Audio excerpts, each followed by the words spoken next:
Welcome to the Dr. Mom podcast. I am here with Dr. Mom herself, Dr. Joan Feinstein. Say hi, Mom. Feinstein, say hi, Mom. Hi. And we have a special guest who's one of my regular guests, John Anthony. How are you, sir? I'm doing good, Ryan. Hi, Dr. Joan. Hey. Sorry I had to cancel last minute, John. This hotel thing still has its grasp around my neck, and things are kind of just touch and go at the moment. So thank you for being flexible, and thank you for joining us this week. No So here problem. we are. We are. I believe it happened a week ago, and I never really prep John. He never really needs prep. I like to hear his thoughts and where he's at, and it's always very educational and a lot of good insight. So we're just gonna roll with that. So John, I told my mom we're going to be talking about the Timberview High School shooting, and the reason being is because I didn't even want to say what I was just going to say, and it wasn't going to be on purpose. Blown away. I am in shock that he is being charged. He has actually made bail. He is out on bond right now, and he's being charged with 3 counts of aggravated assault with a deadly weapon. Now, a couple things are going through my head here, which is why I thought this would be a good topic for us to touch on: the legal part, the mental health part. John, I think I remember. Well, I know my mom has, but you worked at a juvenile facility for a little bit, correct? If I remember correctly. Yes, I did. And I'm not aware of this incident. Yeah, I know it actually it didn't everybody survived, thank goodness, right? It wasn't like it was a rampage, right? And it doesn't justify the action that took place, but there was a target in mind for the shooter. So maybe that's why. A couple other reasons, like I said, nobody was fatally injured, but he's out on bond. 3 counts of aggravated assault with a deadly weapon. So let's just. I got to ask you both the first question, Mom. The first question, the thing that's sitting on my mind. I'm not passing judgment. This young man is going to have his day or time in court, but I am married to an educator.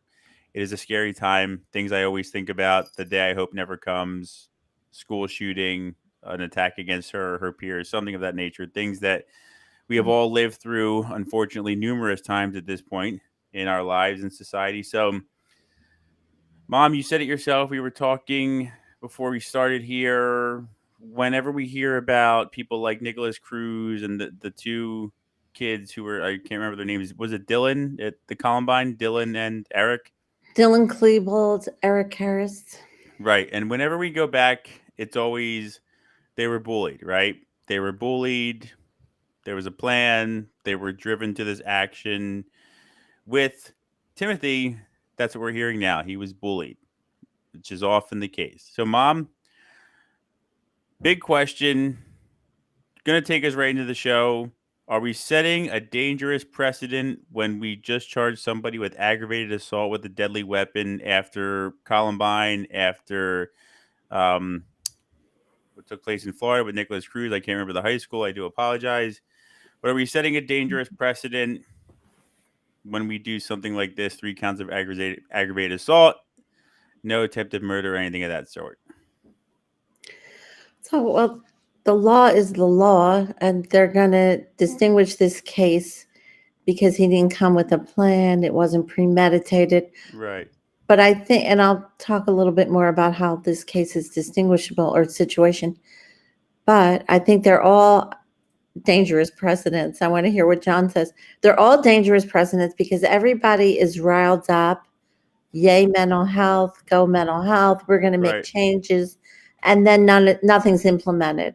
It's only a very temporary passion around the crime. As And then, always. and that's how I feel. I want to hear what John feels, but I don't feel there's any real substantive changes afterwards. I was a little surprised about the amount of bail. I think he actually paid 75,000 was the bail. It was lower than I thought it would be. But it's all been a dangerous precedent because not much changes afterwards. But what's distinguishable about this was allegedly the facts are he didn't have a plan. It wasn't a random shooting. there was a fight that precipitated prior, and he pulled out a gun.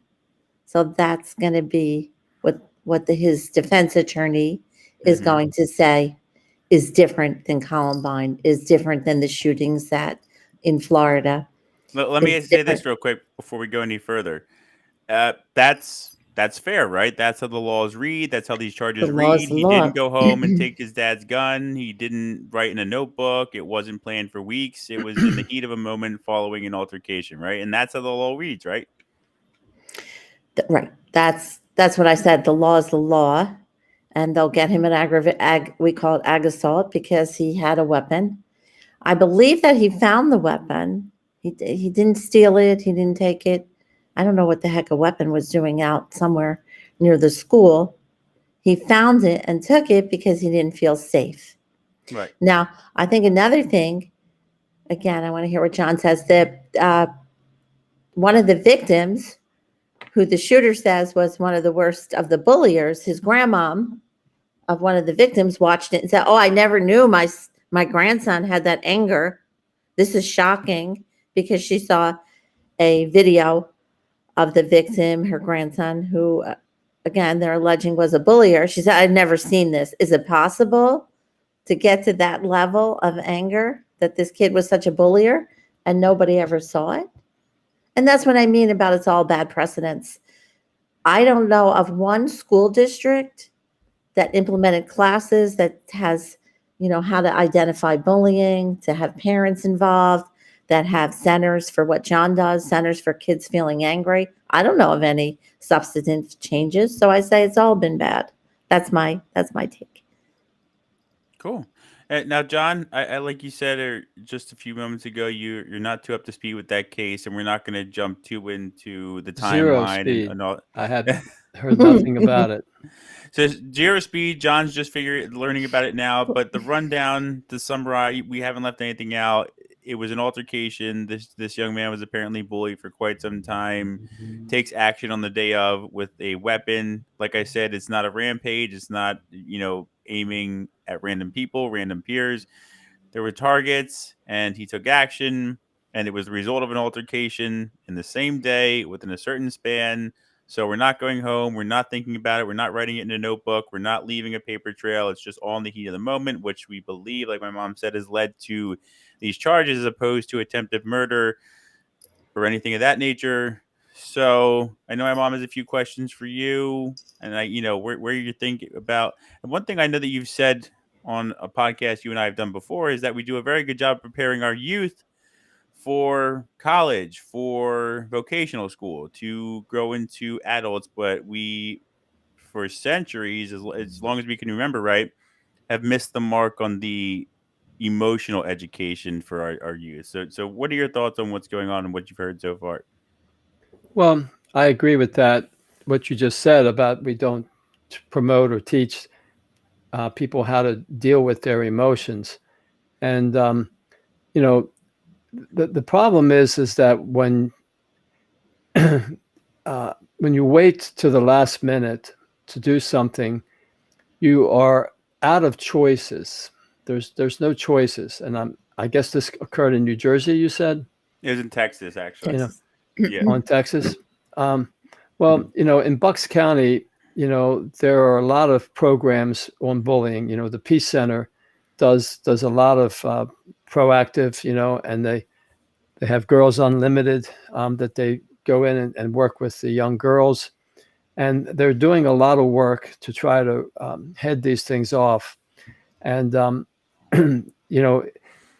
it's not okay to resort to violence, but we're kidding ourselves if we think that we're going to keep the horses from running out of the barn if we whip the horse that did get out of the barn.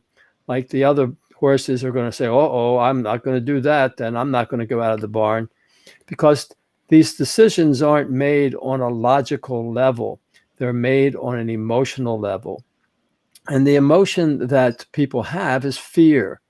And it's the fear of losing something that they have, the fear of not getting something I desire. Sometimes it's physical safety fear, but it's fear. And if we don't start teaching people how to identify their fears and then what they can do to alleviate it by giving themselves the respect, the understanding, the acceptance, the caring, the appreciation and trust that the violent person is trying to make whoever they are perpetrating their violence on, then we're not really going to be solving the problem. We think we are because, we punished that one, but you got to get it way before it gets to that point. And, I used to use the analogy in the domestic violence field that I do a lot of work in, that, when I first started doing the work, I worked with, years ago, I worked with the women. And, and now I work with, men and women who have been violent and people who've been perpetrated upon. And I use the analogy, what we're doing is we're standing at the bottom of a waterfall and we're trying to catch people from falling over the waterfall, when what we really need to do is to go upstream and see what's putting people in the river to begin with, instead of waiting until they get to the waterfall and then going through, all this, things that we do to try to protect and then to punish. And if you, the trauma-informed approach is been happening for some time, and they're showing, with evidence after evidence that, violent people have been traumatized before, and we don't do things to help that person learn how to alleviate their traumas, and we don't do anything to help a person learn how to process through their emotions. And until we start doing that, we're really not going to make a dent in trying to stop the violence. Because when people are scared for their life, they are going to do desperate things to survive the best way that they think they know how. And unfortunately, young children only have the mentality of a young child, whatever age they are. And their brain hasn't, and emotionally, they haven't matured enough, and the brain hasn't developed enough for them to be able to really access the prefrontal cortex of the brain where we do our thinking. Things just go right to the amygdala, the fight or flight part, where we're in survival, which is really good when we are in the jungle and we got a lion, attacking us. But it's not, it doesn't work in relationships and when we have the emotional wounds. And then the other thing is, we have negative fantasies that we all create. It's our perception of something as we see it, and oftentimes based on a past wound that we think it's going to happen again. And then we're creating negative, fearful thoughts, negative, fearful feelings, negative, fearful attitudes, and then our experience is negative and fearful. And until we learn how we're making ourselves even more scared than what the situation is, adding on top of it, until we address these things, we're really not going to make a dent in violence. Got it. Agreed with everything you were saying. And I know I always say, John, I agree with what you're saying, but I do agree with what you're saying. Mom, question to you regarding our youth and behavior and things of that nature. So we're not going to sugarcoat anything here. I never do on my podcast. Mom, we both know that I have had to do a stint or two in a mental health facility, right? Not outpatient, but for a week or two, see some people, talk through some things. When I was at those centers, I noticed that there was no age limit. 5 years old, 6 years old. All right. I'm hearing you and I talked about it last week. There's a student at one of my children's school who has been having outbursts, right? Towards adults, towards authority. Okay. So I'm going to pick your brain a little bit as we, get more towards the topic, but let's start at the beginning. What triggers a 3-year-old, a 4-year-old, an 8-year-old, a 12-year-old? Where does it really start with the parents and reprimanding and you're a product of your environment? Is it something genetic? Is it something in the way that your brain is developing? Is there multiple things? How do we go from being a child who likes playing with Legos and Barbies and minding their own business to suddenly I have no sense of right and wrong, and I'm willing to shoot somebody for retaliation? How do we get there? I always say, John, you know how there's run-on sentences? Ryan has run-on questions. There's so I many do. questions, I do. but I'm trying to get used to it. I just want to say, like, as to John's point and what you're asking me, I think nothing's getting solved if we think about it with one aspect of it. And I've been thinking about the gun control, how kids get their hands on weapons a lot, and saying that we have to start thinking in a different way. It's never one thing. So do I think that kids, young kids, and I've treated them very young, sometimes are neuroatypical, sometimes have come into the world with some ADD, ADHD. I think you did, Ryan. Absolutely. So then it becomes a combination. That's how a 3 or 4-year-old comes in, the combination of them coming into the world that way, the parents not prepared for it, resistant to the fact that a young kid could possibly need some medication and some treatment. Again, it's never one thing. Can I I pause real want, quick? sure. Everything you just said, I agree with, just like I agree with John. You never owned a gun. You're not a gun toter. My father's never owned a gun. He's not a gun toter. Nobody in our family owns a firearm. Nobody's ever taken me shooting. I can remember as long as I can remember, and anybody who knows me knows I can remember a lot, like 3 years old, 4 years old. I always knew that there was severe penalties for discharging a firearm at somebody or in a public space. So where does it go wrong there? Well, what I studied about bulliers is something like 90% of the bulliers are reflecting the attitudes of their parents. That's a big problem. That's one thing I teach the kids that are victims of bullying.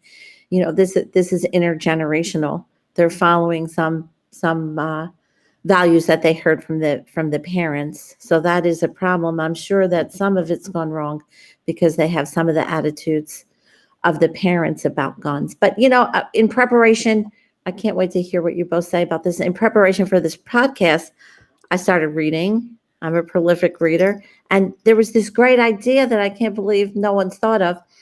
It said, you know how your phone is password protected? Why aren't guns password protected? Why aren't guns? Did I just tell you that kid found the gun somewhere? What do you mean you can discharge a gun without some password or some kind of lock protection? So that's what I'm saying. It's not one thing. It's the manufacturer of the guns. What do you think about that? I thought that was like genius when I read that. How Well, many lives would be saved if the problem with that is that when you have a the fantasy that there's a burglar at my door right now and I have to go get my gun and put the password in, and then when I'm frightened I might put it in wrong and then I can't, and then next thing you know, so I think that's why people are reluctant to do that. But they do have locks that you can put your boxes that you can put your gun in that have that, but a lot of people see, the young woman Brianna in Louisville, that was a kind of an environment that the people just came in, the police came in and started firing, and you don't have time to defend yourself by putting in a password, and something like that. And there's other kinds, people that perpetrate on each other, they're going to surprise. So I hear what you're saying, and it's okay when you're going to go just take the gun and go to the gun range and shoot it and practice. But when people are using it for survival, and there are some people that have, when there's a lot of violence, there's the mentality that if I don't have a gun, I'm crazy, and if I'm not going to be safe. And so there's when we just look at the last domino that fell, we're not going to have very many choices as to how to address the problem and or to prevent the problem, because it's apparent that just because people will go to jail when they commit a crime doesn't cause people to stop committing crimes. And no, that's It's true, but some of those scared, I forget what they're Scared called, the straight.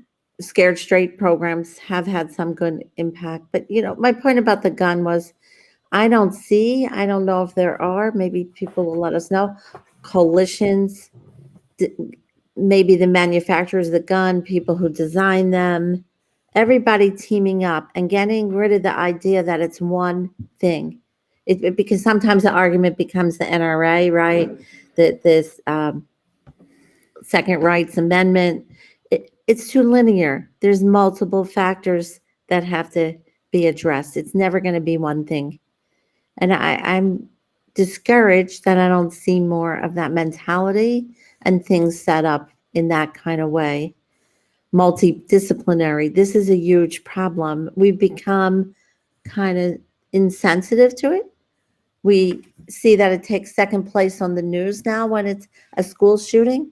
It's insanity, isn't it? Kids go to school and get killed. How did we become so insensitive to that? How common is it now? You hear every day on the news some kid is shot in Philadelphia. Well, So we do have to do some things about uh, the access to the guns, the lack of protection. Like John said, the brain is not fully developed, and yet kids get access to this.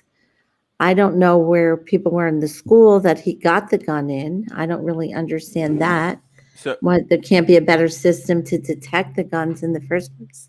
we're asking way too much of society. We're asking people who do the right thing to adhere to a way of life because other people can't get trusted or can't be trusted, right? I don't want Jade. I hope Jade and the rest of my children never need to walk through metal detectors at school. I know that in some cases that is a reality. I'm not putting a school system that does have to implement metal detectors down. I'm not saying anything like that, but what I am saying is that I have been training in one of the most violent sports known to man for a long time, right? Been training in mixed martial arts for 16 years now, punching, kicking, wrestling, choking, all that fun stuff. And I always say one of my biggest accomplishments, one of my proudest achievements is that I've never had to use it outside of competition or the gym, right? And I will teach all of my children to fight. Alexis knows how to fight. She knows how to throw a punch. She's not going into competition, but she knows how to fight. And since day one, I have told her that she's going to be in a tremendous amount of trouble if she strikes first, right? I I I can't control everybody around her. I can't control what she's going to face on a day-to-day basis. I don't want her to walk around in fear, but at the same time I don't want her to walk around not paying attention, not being aware, not paying attention to certain things in her environment. But, long story short, my long-winded explanation is that we know that there are parents, there are people out there who should not own a gun to begin with, even though it's their Second Amendment right. I'm for the Second Amendment. That's fine. We're not here to take anyone's guns away. But then there are people who are very big gun enthusiasts and they post on Instagram, Facebook, social media, whatever. And there's an 8-year-old, their 8-year-old daughter, their 8-year-old son knows how to properly handle a firearm, knows how to properly handle a shotgun, an assault rifle, something that's a little bit bigger than them.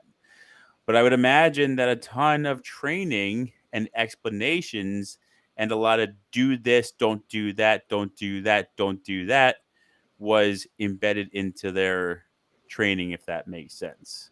So, I know you're talking about this, that, and the other thing as But far as gun access and things like that, but I think it's a long, long process. no, but just like the NRA enthusiasts, nobody wants to take away the right to own a gun. Hmm. So the rule in psych is it's sad but true. Every 7 years that you practice, you're going to lose a patient to suicide, at least every 7 years. So I went many, many years, no patient to suicide. I lost two. I always say never a kid, thank goodness, because then I don't know if I would practice anymore. Now, one of the ones that I lost to suicide, and I hope a lot of people listen to this podcast, had 9 hospitalizations in the last 2 years. Do you hear me, guys? Nine that I put him in, 9 psychiatric hospitalizations in a 24-month period. He got a gun. Wake up. It's not Oh, about that's a the right problem. to have a gun. That's a huge problem. 9. Yeah. 9. He didn't steal it. He didn't go get it illegally. He passed the test. How did they miss 9 psychiatric hospitalizations? So when people start with the gun, it's just like the COVID arguments. Get all the facts first. I say many times on your podcast, we don't have conversations about facts. Nobody wants to take away the right to have a gun, but can't we screen a little better? 9. I just don't know how they could miss all of that. And I'm sure there's many more stories like that. I have a question for John. John, you work with men and women of all ages. They're there for their own reasons. I would imagine that some still own a firearm and are capable of handling the responsibility while also handling what they need to handle with you. Is that correct? Well, the people that are court ordered for domestic violence aren't allowed to have a firearm. So the county takes them away from them just so they won't, decide to resort to that. And but there are people that manage. But I think that we keep making a mistake when we just talk about the guns. It's the problem that people want to use a gun that we're not addressing. Right. And until we teach people how to be able to identify and alleviate their fears, then you're going to, if it's not a gun, it'll be a knife, or it'll be a chain, or it'll be a hammer. Because when people, get frightened, and the thing is a lot of the fears, are come from within ourselves, because like I said before on one of our podcasts, when you have an incident that happens, it causes emotional pain.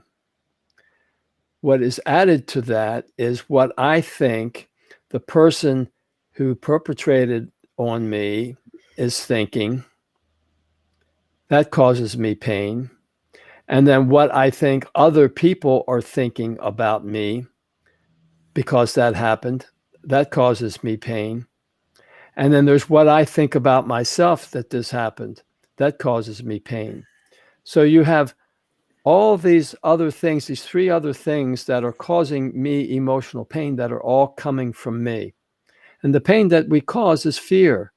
And we have those, our negative fantasies, our perceptions of something that we think is going to happen. And then we scare ourselves into that it's going to happen. And the problem is when we address any problem from our fear, we are not going to be able to create light and love in that situation. And that is the hard thing, because as soon as something happens and we get frightened, we want to react coming from our fear. And all that is going to do is scare the person that we're reacting to. And then they come from their fear. And then it escalates, just like the nuclear arms race. You've got 10 missiles, I'm going to get 20. You got 20, I'm going to get 30.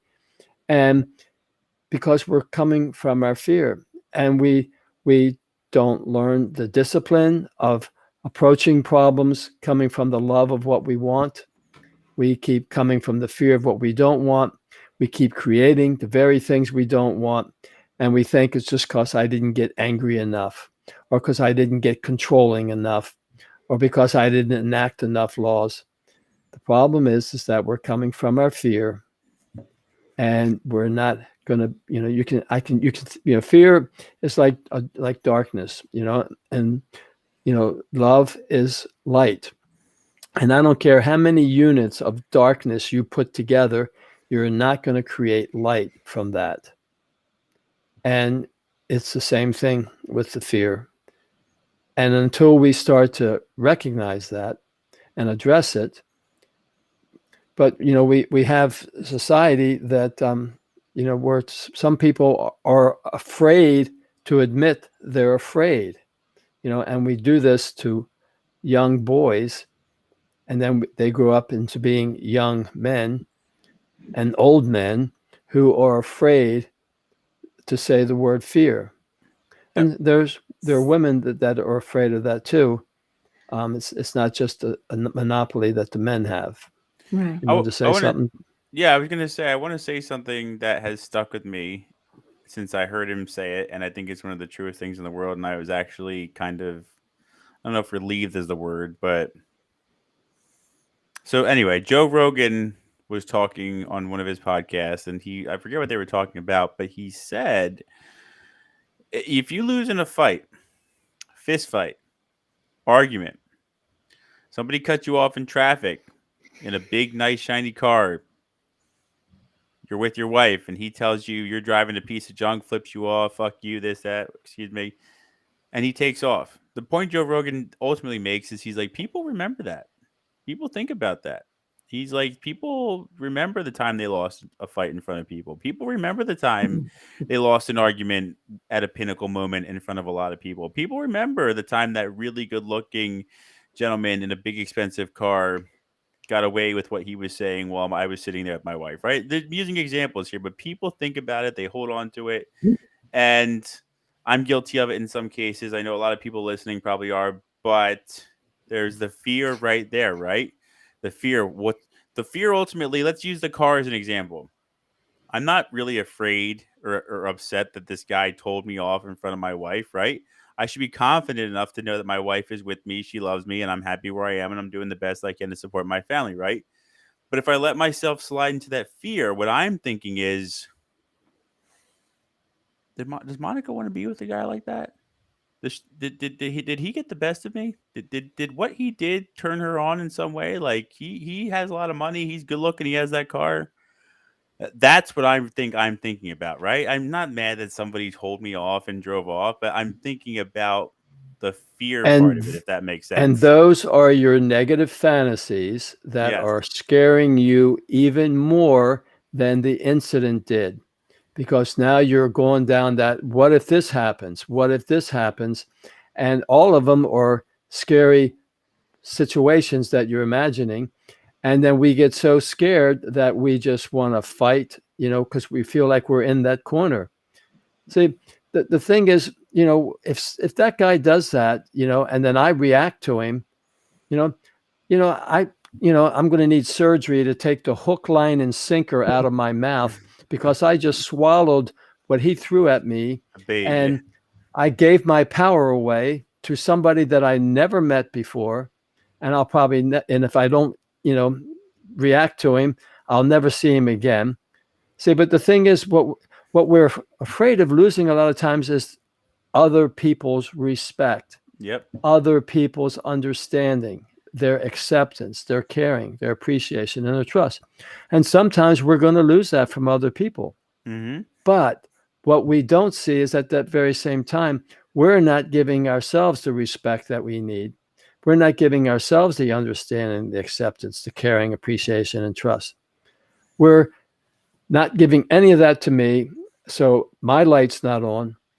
So the only other person that can turn it on is somebody else. And so I resort to violence, verbal abuse, physical abuse, threaten to kill them, to make them give me, "Are you a cat?" And that's why we get into power struggles with other people, because we are, just not being there for ourselves to the extent that we need to be. Yeah. But here's a twist on the theme. So how come admittedly, adolescence is a turbulent time for the emotions. What percentage of these school shooters are girls? Almost none. How come, guys? What's your take on almost none? I can remember one, I think it was in Mississippi. Well, people always talk about one of the biggest topics now and it's a back and forth conversation, is toxic masculinity, right? I'm not even going to get into that whole, that's an entirely different podcast. But I Mhm. think, and I think John may be able to relate with where I'm going, and maybe not from his own thoughts, but from being a gentleman, being a young man that he is, it is, I think in some cases, what society portrays, right? We have to be James Bond, we have to be Jason Bourne, we have to be David Beckham, right? And I know the same goes for young ladies, right? But when it comes to the whole image and the mindset, part of being a man is, well, I'm not going to let anybody take me down, right? I'm the alpha. I'm the ultimate. I'm the king. Nobody's going to beat me in a fight. Nobody's going to beat me in an argument, right? And I think the reaction is often different. If you go to an Eagles game and people, gentlemen, have too much to drink, I know it can be the same thing for the ladies, but immediately they're chest to chest for no reason. They're nose to nose. They're just talking all sorts of trash. My long-winded explanation is that I think it's a guy thing, right? Like I just said, giving the examples I did prior, but I think it's a guy thing. Go on, John. I can see your lips moving. It's not a guy or a girl thing per se. You know, what happens is our culture teaches men, young boys, Yep. not to feel or talk about their feelings. And we just create all kinds of opportunities, and young women are able to talk about their feelings. It's an accepted way of being for women, but it's a way of trying to shame men. Oh, what are you being like a girl? You look at you cry baby, and so you learn not to show your feelings. And I use the analogy, let me get something that's colorful here. If anybody's looking. What are you doing, Mom? I'm trying. It's going to die. I use the analogy that when you have that submarine going underwater and the guy says, Captain, sonar reports a huge obstacle ahead. And the captain says, well, turn off the sonar. Well, that's a ridiculous thing to do because the whole purpose of the sonar is to make you aware of the obstacles so that you can navigate around them and you won't crash into them. Well, guess what our sonar is? Our feelings. So when I have an incident that causes me emotional, our feelings tell us this doesn't feel right. I don't know, but when I have an incident that caused me emotional pain, and my way of trying to prevent myself from crying, my way of trying to do all those things you were talking about, look vulnerable, look weak, is to shut down those feelings. And then what I am now is a submarine that's going around and underwater, not able to see because I turned off my sonar. And then I'm going to be crashing into things. And it's, how did I get there? So I think that the reason, there are people, women that are violent. Of course. But there's an outlet for them to talk about what's going on for them. The other thing is, I think that, it's almost seems like it's a wiring, but men, they're going to be the king of the hill, whereas women, they're going to team up together. And I think that it has a lot to do with child rearing, because they know that if I have somebody else to help me rear this child, everything's going to be better, and it takes a village. Yep, there you go. And and you watch them play sports, you watch a women's soccer game, it's a team. They pass. Yeah. Basketball, they pass. What do men do? Give me the ball. And they go and they try to score and be the star. And what are the reasons they want to be the star? So they have more women that they can be with, so to speak. And all right, it's not much different than the walrus, who has its little harem, and fights off all the other males because it says, these, nobody's going to have access to these other beings of our species. Isn't that what that's part of what happens with the hazing, isn't it? Yeah, it happens where the kids were with the young boy who died at Penn State. where if you're a real boy, if you're a real man, you won't stand up. You'll be able to do the hazing.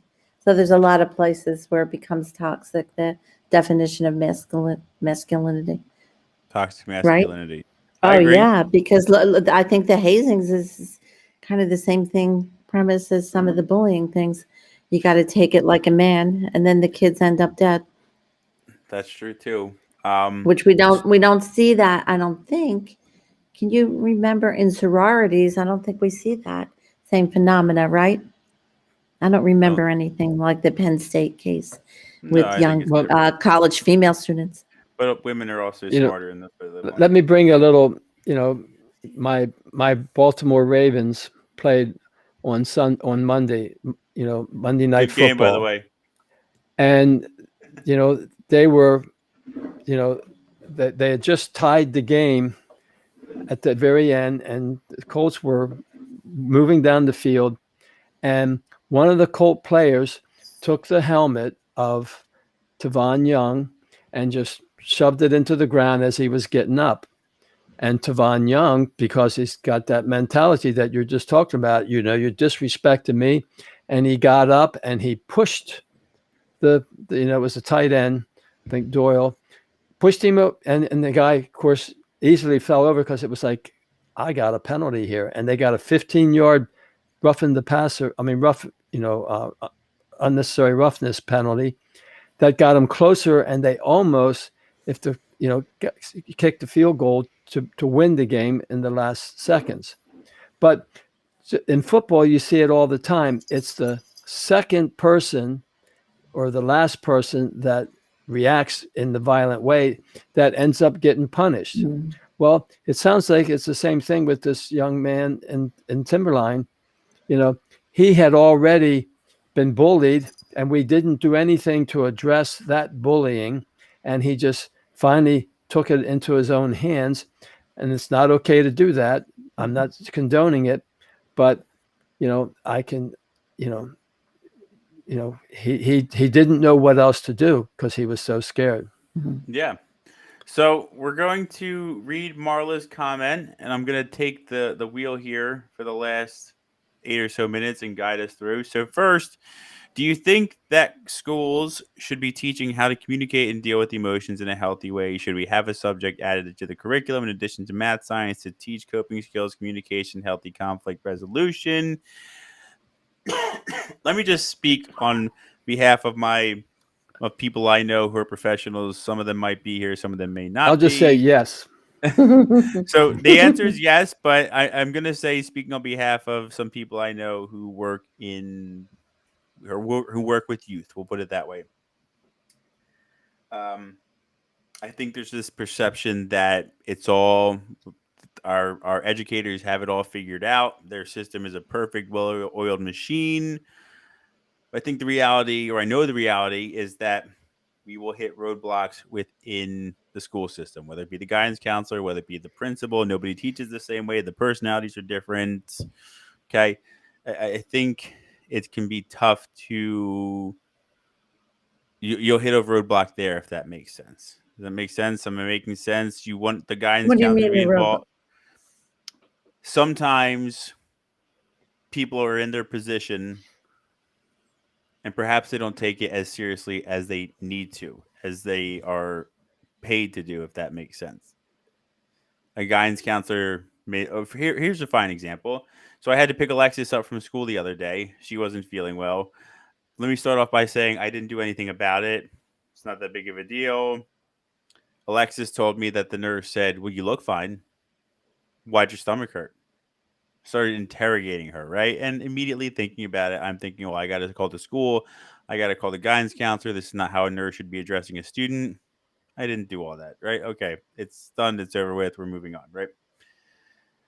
But I'll say, I know for a fact that there are educators, therapists who don't do their job to the fullest. And I don't want to go into detail. I just know that for a fact, Mom, you're going to tell me that every guidance counselor that you've ever dealt with, you all were on the same page?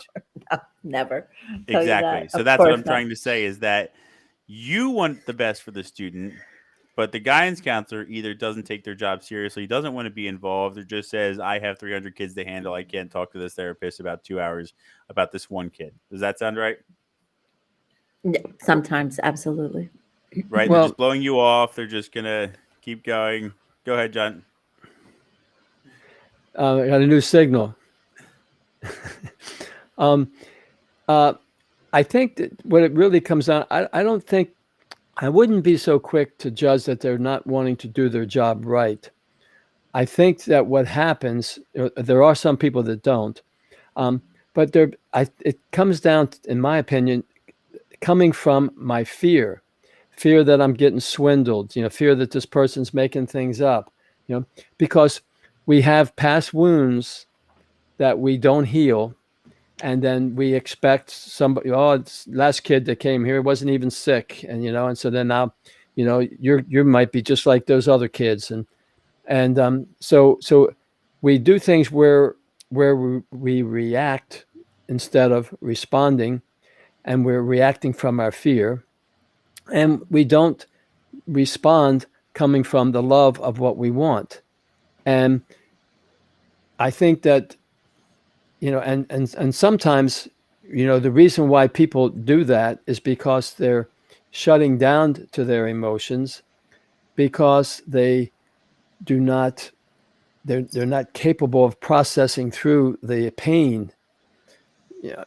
I had a thing explained to me recently by someone that I work with, who's a former EMT, and they did it volunteer, and they were going on a call, and the person riding with them said, "Oh, it's probably just a Gomer." And my client got all upset with him. Well, I said, "What's a Gomer?" And it's an acronym that nurses in ER would use. Get out of my emergency room. For people that come in and don't really have an emergency or whatever. And so my friend was all upset. But when you look at the job of an EMT, just like the job of a fireman or the job of a policeman or a soldier, they see very violent, or somebody that's growing up on the street, they see very violent things that are gory and scary. And so it's easy to numb out as a way to attempt to process through the pain, but it doesn't make the pain go away. Yeah. Or we turn them That's into the an point. object instead of seeing them as a human being, Right. But that doesn't make it go away. So I just wanted to, I think that sometimes, people are just sometimes we overwork people. They're trying to survive, and they just can't handle it emotionally. And so then they disengage from their job. And then that's when it appears that they don't care. It's because they don't know how else to cope with their fears about not getting things right or doing a good job, etc. And then put COVID on top of it. It's really been difficult on top of that.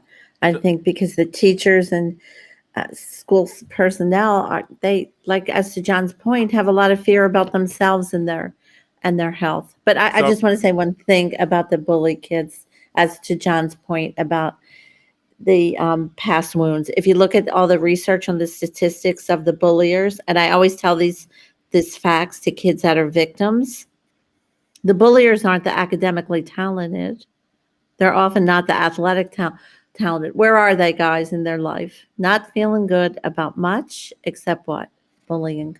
So let me cut off everybody off real quick and just say Sure. what I need to say, because I think that this is the point I was trying to make. So to answer Marla's question, it will never work. It will never work because you're never going to get you have police officers that are great, you have police officers that are not so great. Same thing with cops, chefs, everybody in the line of profession. So to get this mindset or create this image that we're going to implement a class, and we have health class, right? Hi, my name's Ryan Oppenheimer. I became a dad at 16 years old. It doesn't work for everybody is the point. Let's just summarize that right there. But also to Marla's point, I also, and I said this on our last podcast, Mom, people respond to different ways of teaching. I thought I was the baddest dude on the planet, right? I'll fight anybody, anytime, anywhere. I can take 10 guys at once. Up until I walked into a mixed martial arts gym and I got my ass kicked, and I realized that I wasn't the toughest guy in the world. And had I not lived through that experience, I'm pretty sure that I maybe would have been hurt a few times by now. But the point I'm also trying to make is that, as you know, John, as you know, the classroom environment does not work for everybody, and also the issues might be a lot deeper than just the classroom, if that makes sense. Right. Well- But it doesn't mean you can't try some of it. It's not a panacea for everything, but I think we could add some of the curriculum. That's my Yeah, I think it beats doing something rather than nothing except punish. Right. right. So, and not look again, back to my point about no one thing is going to be curative of this. Right. Right. And then So- we need another podcast on how all of this has taken on a whole nother dimension because of cyberbullying. Now some of the teachers, school personnel feel overwhelmed to stop it because so much happens outside the schoolroom, right? Outside the school environment, at Yes. home, on the internet and social media. So I want to end this podcast on a bad note. And I'm going to put everybody on the spot, so stand by. I'm opening up my other screen. So here is a list, I don't think anybody can read it, of school shootings in the United States on Wikipedia. It does not include incidents that occurred during wars, incidents that occurred as a result of police actions, murder-suicides by rejected suitors or estranged spouses, suicides or suicide attempts involving only one person. And the list starts on February 29th, 2000. And this is the list. And here we go. Mhm. And here we go. And here we go. And here we go. We're going. We're going. If you're listening on the podcast, I apologize. You can't see this, but we have not even made it to 2010. And now here we are. 2010. School shootings. Okay. We're at 2013. We're still scrolling at a good pace. Mhm. We still haven't gotten 2014. We're still in 2014. I'm going all the way to just to prove a point. We're at 2016. We're not done yet. For those of you that are listening, we're still scrolling. These are the school shootings that have happened in the United States. Mhm. We're at 2018. We're still not done. 2019. And things will slow down because of COVID and things of that nature, but we're still in 2019. Mhm. We get to 2020. Still a number of school shootings. We're not done yet, everyone. And finally, we will end on October 6, 2021, Arlington, Texas, Timberview High School shooting. A shooter opened fire in Mansfield Timberview High School after a fight escalated. 3 people were injured by gunfire, and a 4th was injured in a fall. And that 4th, I found out, is a Was young pregnant. lady, an educator who is pregnant. So, my question, as somebody who is married to a teacher, who knows her friends who are teachers, who actually worries about these things on a regular basis, but I try not to get lost in my fears, as John would say. John, I'll start with you. Like I said, and on a bad note, from a district attorney's lens with what they can charge this young man with. I'm not sure. I know you're not a lawyer, but just your thoughts on the matter. He thinks he can only charge him with aggravated assault with a deadly weapon. Should there be some sort of harsher penalty? Because I think we all know this could have been a lot worse. Now people are thinking, well, it could have been a lot worse in an apartment complex, in a mall, and something of that nature. But let me also just say before anybody answers this question, I remember that 2 kids got into an altercation when I was in elementary school. And even while they were being reprimanded by the principal in front of all the students, they still decided to go back and forth until finally the principal told them both to shut up and told all of us in so many words. I can't remember what he said, but it sticks out in my head. But these few words I'm about to say, he definitely did say these. He said when you all come to school, you are supposed to feel safe, you're supposed to feel happy, you're supposed to feel comfortable.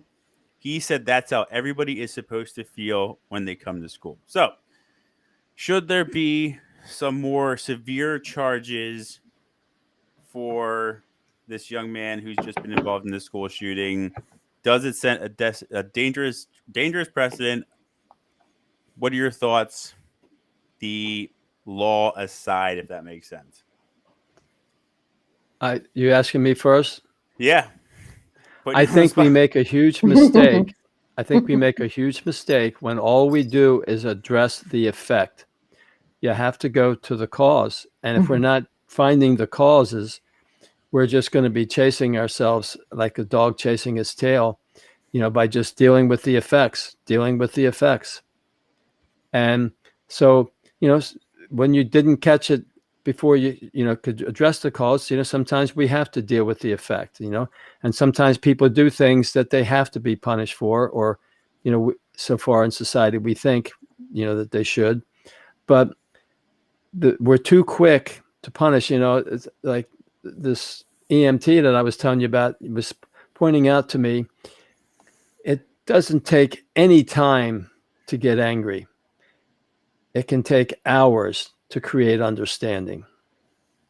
And we don't want to put hours into, other people. And, in the United States, the way that we pay teachers and we pay people that take care of our children shows that we really don't care about our children like a lot of other countries do, where they realize the value of our children. And and then I also want to throw in the Amazon, there was a thing I heard on NPR recently where they give machetes to 3-year-olds. Cool. Machetes to 3-year-olds. And those 3-year-olds learn how to use the machete in a safe way because, that's everything that they do. The people eat with it, where they cut their food, when they, get it from the jungle. And they give it to a 3-year-old, and the 3-year-old grows up learning how to respect the machete. Mm-hmm. And, it's not going around, trying to hack somebody because they won't give him ice cream when he wants it. Right. So there's other ways out there that are working, but we don't, we just, it's because it sounds real good. Yeah, punish. And the way that we've treated Native Americans, when they, they come in, they take them away from their parents, put them in schools, to try to indoctrinate them out of the Indian ways. And, and then, we wonder how come, it didn't work, and while I'm on this soapbox, the Native Americans, when we had covered wagons that were going across the country, they referred to those people in those covered wagons as the people that beat their children, because they don't do it you don't do it in a tribe. You don't beat your child. That's the future of your tribe. You treat it with respect. And they have, long consensus meetings, where they come to an agreement of, if somebody has a problem, they listen to that one problem, even though, the other 99, might want to do something different. They listen, they create understanding. And there's a whole bunch of things that I've been learning about the Native American culture, of how they understand the earth, the animals, and each other. And I've been blown away just how intelligent they are and how advanced they are. It's not the intelligence, it's how advanced they are about teaching emotional development to their young. When I grew up, it was like, oh, the Native Americans, they had witch doctors. They didn't know anything, but they know a lot more.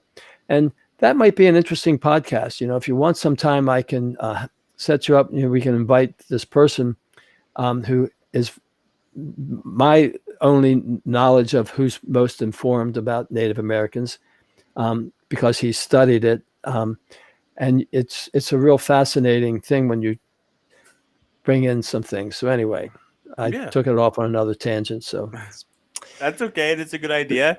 So maybe we can touch on that. We'll touch base offline. Mom, you're up. This is what you do. You're supposed to prevent or fix.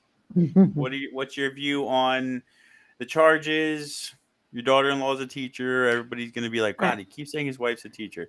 Yes, my wife's a teacher, and these are the types of things I worry about, and I'm frustrated, annoyed, things I can't control, but just the way I'm feeling at the moment, it's just like I'm trying to understand and accept that it's just these charges here, if that makes sense. So remember, there's going to be some statutory law in Texas. I know what it is in Pennsylvania. I'm not familiar for what it is in Texas. Aggravated assault carries very stiff penalties. I think what Ryan's trying to say, John, the anxiety he has, one, is there going to be copycat syndrome? Now young kids are going to say, see, this is the answer. You bring a gun to school and you get out and bail. So I think that has him with a little anxiety. Don't kid yourself, though. A few legal things on our side. Like I said, aggravated assault has very strict penalties. It could get many years in prison. He's got 3 or 4 counts of it. There's going to be some statutory law, just like you can't speed in a school district in the same way you can speed outside. You're going to have stiffer penalties. So I can try to look up the Texas statutes and see what's going to happen. Would you have allowed bail? Would I have allowed bail? I would have wanted a mental health assessment on that kid before I would have allowed any bail. Because I don't know about the parents' ability to control him. He's still a high school student. I agree with you, because of the times we live in, blowing things up in social media, it's going to give a bad precedent, but have hope that we're not out of it yet. But I can see where the defense attorney's going. He's going to say that it was some kind of self-defense, but we're not there yet. And the fact that a pregnant woman got injured, the fact that one of the kids was in critical condition, I'm glad that you know that they're okay. But it's not going to be a light sentence. I don't believe it will be a light sentence. And the bail is frightening. But you know that we didn't even get into that. That's a whole nother conversation. That the criminal acts are repetitive. So that whole system fails. That's why I'm saying it's not one thing. It's the manufacturers of the guns. It's all the things John said about emotions. It's about the juvenile justice system doesn't work. So there's so many factors, and nobody comes together to say, let's look at all the factors, because that was horrifying when you read that list. That was horrifying. I'm glad you did that, because a picture is worth 1,000 words. Look at the times we live in. Horrifying. Yeah. And Ryan, to use the tools, those feelings that you talked about were all shades of anger. Yes. And so it's about finding the fear, and then it's about seeing the fear of what actually is happening, and then the fear that's added to it because of my fantasies about what could happen and what might happen. And then that's how we end up scaring ourselves even more than what the situation is all about.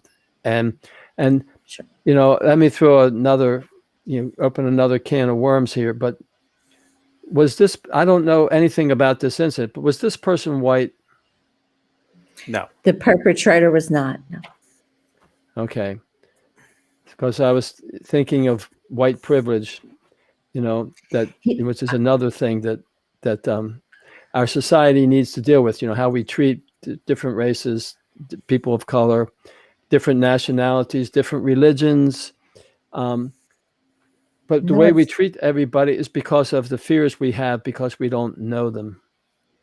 interesting you said that because I think that he was financially advantaged. Okay. The what that's very astute comment because I think he was more advantaged than the other kids, Yeah. and that was the root of some of the bullying. So You know, I had to run to the local store to pick up some paprika from my wife when she was cooking dinner, and it was near 9 o'clock at night, and I was listening on NPR to a woman named Kelly Corrigan Wonders. That's her podcast. And she had a gentleman by the name of Johann Hari. And I just caught a segment of this. But he made a comment that, along the lines of he never met a person who's done bad things that he didn't like. And to paraphrase it, because when he got to know them as a human being, he got to see that there were things about them that were likable. That the acts that they portrayed were horrible, but they were a human being, and we just wanted to say, "Oh, they're crazy," or or they're this. And he shared that he had an interview with Sheriff Joe Arpaio of Maricopa County, in Arizona. And you're going to have people that are pro Joe and con Joe. But the thing that he said was he found out that Joe Arpaio was the 9th child in a Catholic family. And when his mother was carrying him, she was told, "Do not have this child. It's going to kill you." And they went ahead and had the child anyway, and it killed her. And he grew up with 8 siblings and a father who were constantly telling him since he was a child, "You killed my mother." And she was supposed to be a very beautiful, loving woman, but they resented little Joe because she died giving birth to him, and so just imagine hearing that your whole life. And you can see why somebody might do things, because they're shut down to their feelings, and then they don't connect with other human beings who are doing wrong things, and not seeing, that, there's if we help that person to kind of get their wires, wired back correctly, they'll be a functional part of society again. But if we just say, "That's it," throw them in the trash heap, we're going to have a lot of people in the trash heap. Agreed. So I'm going to wrap it up there. I think that this was a very productive podcast. John, thank you so much for joining us. And again, sorry for canceling on you last week. But yeah, I think that's going to do it for this podcast. So, Mom, say goodbye to everybody. John, say goodbye to everybody. And we'll see everybody next time. I'll let you all say bye. everybody have a safe week, and we'll see you next week. Yes, and I'm glad I got to be on a podcast with you, Dr. Jones, so that because my schedule wasn't working out for your normal time. So no, this was great. Thank you, and such an important, very important topic. Excellent. Well, John will be back on Dr. Mom, and John will definitely be back with us on Teenagers, Sellers, and Twins. We'll see everybody next time. Take care. Bye-bye. Wait a minute.